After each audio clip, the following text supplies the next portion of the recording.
Hello everyone, I wanted to come today with another quick Astrolabe lesson. So if you have your Astrolabe, now's the time to get it out. We're going to start on the back of the Astrolabe. We're going to find out what date it is. So today is October 14th. So what you're going to do on the back of your Astrolabe is you're going to look for October and the 14th, and this is called the alidade. So you're going to match it up with the 14, which is right inside Libra. We're almost finished with Libra here. So we are on the 14th day of October.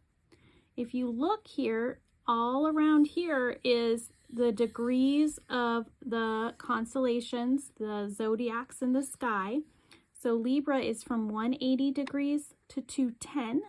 And if we put the alidade on the 14th of October, we're on the 202nd day or degree, right, into Libra. So remember that number, 202. We're going to flip this over to the front. Okay. Now, what we need to do is find Libra. So let's take a look here. Here is Libra. This is the symbol for Libra. Here's the 180 and here's the 210. And I said we're on the 202nd day. So here is 205, 4, 3, 2. So we're right here in Libra. So you take your ruler. This one is called a ruler. And then you go to the 202nd degree of Libra. All right. Now, let's say I want to know what time the sun rose this morning. Okay. So keep in mind, this ruler is actually is where your sun is. So our sun is right here. So see where these two places intersect, this ruler and the 202nd degree of Libra, they intersect right here. Okay, now remember that this grid line that's over here, this grid line that goes all the way across from your eastern sky to your western sky, this is your horizon. This is what you can see. So we know the sun rises in the east. So here's the first grid line right here where it says 0. We need this and that 0 to line up. So we're going to bring this piece and the ruler together at the same time. Now I do know that they sometimes separate and you just have to recount that.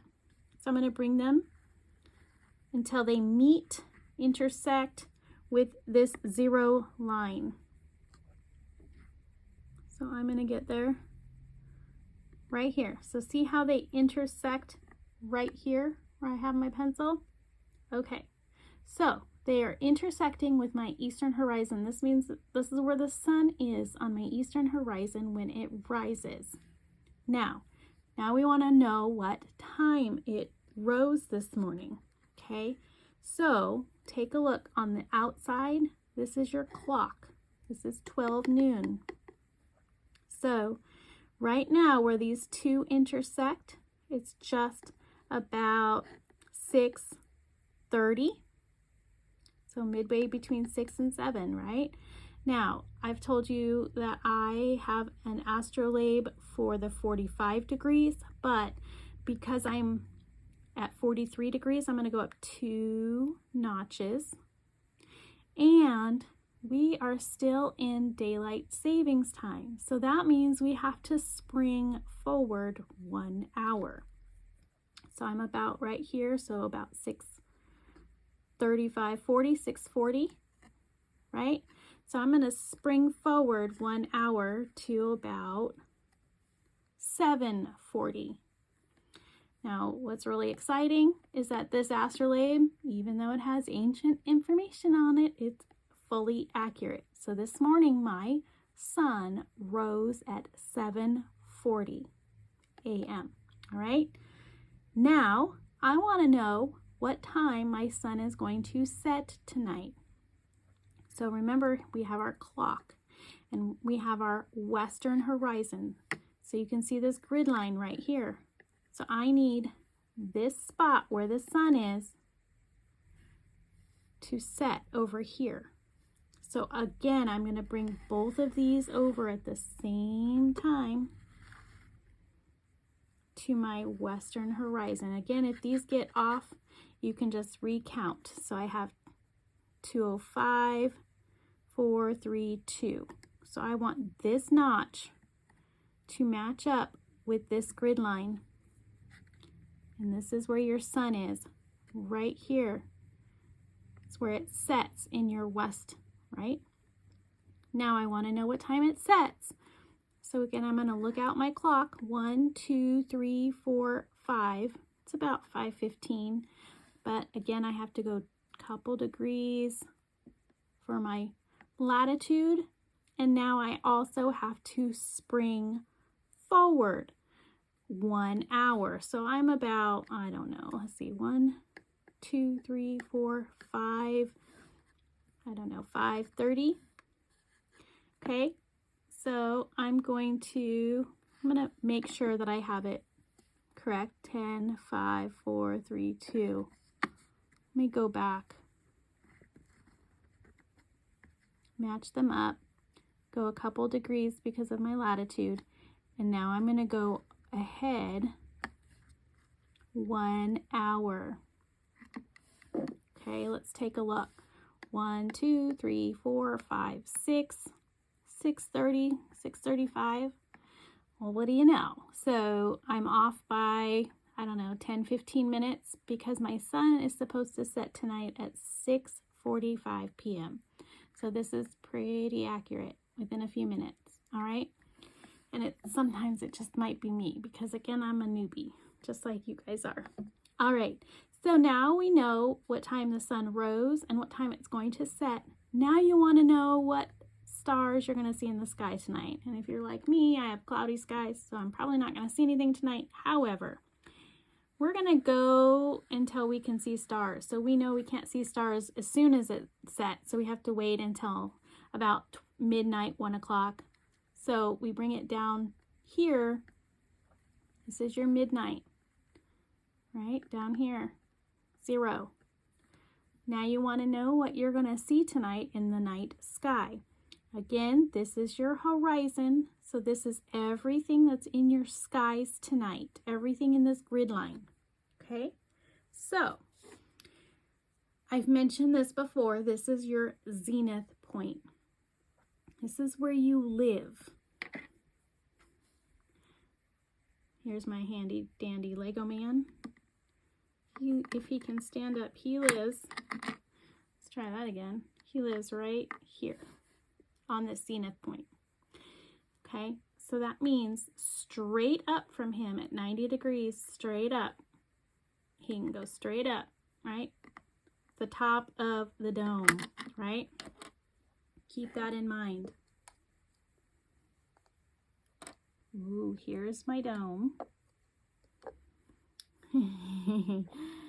All right, I have great technical skills. All right, so here's my dome. So if this gentleman is standing at his house, if he can stand up maybe. I had him standing up a little bit ago. All right, there he is. He's standing up. So if he were to jump up and he had some uber strength, he would hit his head on the zenith point that's directly up at the top of the firmament, right? So he's looking south. So everything in his southern sky is in front of him, right? So he can actually see, I'll move him out of the way.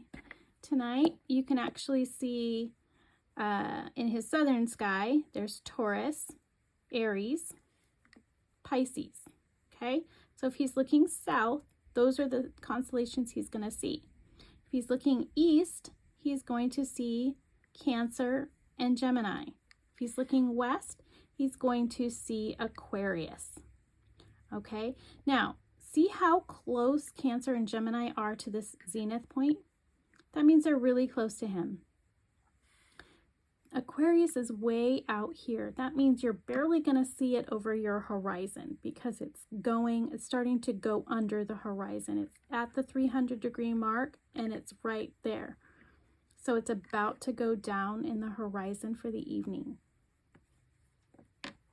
So if he's standing here and he has his dome, these are grid lines that are representative of the degrees in which the stars are going down the dome. So here I have about 45 degrees, or actually it's about 50 degrees is Aries. So from his zenith point, he looks to his south and down a little, and there is Aries. At his zenith point, Taurus is closer because Taurus is closer to his zenith point. See how close Taurus is? Aries is down a little bit farther. That means it's down the dome, down the firmament farther. Aquarius is way down here.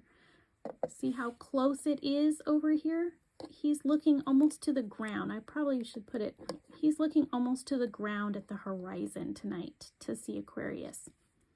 Whereas Cancer, it's probably just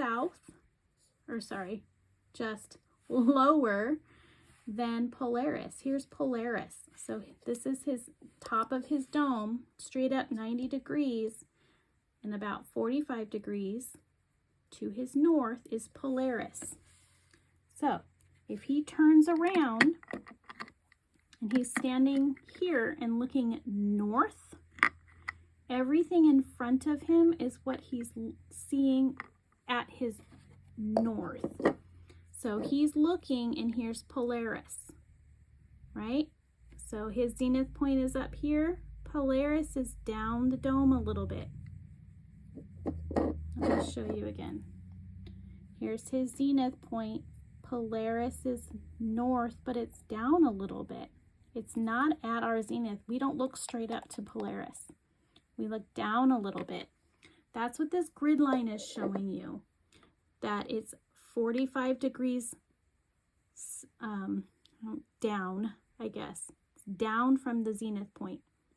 And then everything here on this part of the grid line, Polaris, and then forward in front of him, are the stars that he can see in his north. Now, why is this so short here, between here and here, but long from here to here? Well, that's because I live in the northern hemisphere. Or, well, I hate that word, but you know, I live in the north.